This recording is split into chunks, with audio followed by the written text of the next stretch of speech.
Welcome to your guardian chef, your angel in the kitchen.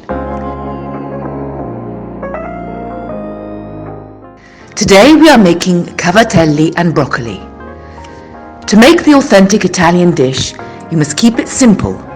Only cavatelli, broccoli and garlic. I saw recipes using chicken stock, not in the traditional Italian recipe. I will show you why it is not necessary. These are the ingredients and the quantities are in the description below. Bring to boil a large pan of water with a tablespoon of salt. Boil for 10 minutes the broccoli that has been rinsed and cut into florets. If you like softer broccoli, you can boil them for 15 minutes instead. In the meantime, stir fry the garlic cloves in extra virgin olive oil. If you like spicy food, this is the time to add some chili pepper. Remove the broccoli, but do not drain the water. Add the broccoli to the frying pan. While you do that, keep the water boiling. Boil the cavatelli into the same water that you boiled the broccoli. If the water stops boiling, cover it with the lid, but remember to remove the lid once the water boils again. Otherwise you will make a mess. Take a cup of that water, pour the water over the broccoli and let them simmer. The water is full of flavors from the broccoli and the starch from the cavatelli and will make the sauce creamy.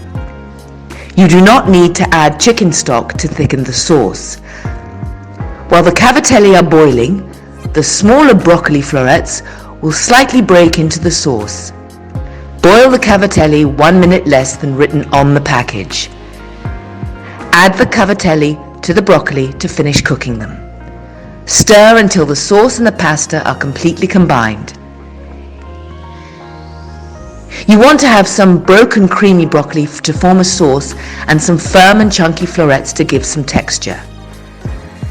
Cavatelli and broccoli is a quick, healthy meal for a cold winter day, done in less than 30 minutes. Serve it with freshly grated Parmesan or pecorino. For a complete meal, you can add sausages cut into chunks. But please do not add chicken stock, or even worse, chicken. In Italy, we do not eat pasta with chicken. For more pasta with vegetables, check out the playlist above. And don't forget to subscribe! Yes, pasta with chicken is banned in Italy. You can get expelled from the country, like cutting spaghetti with the knife.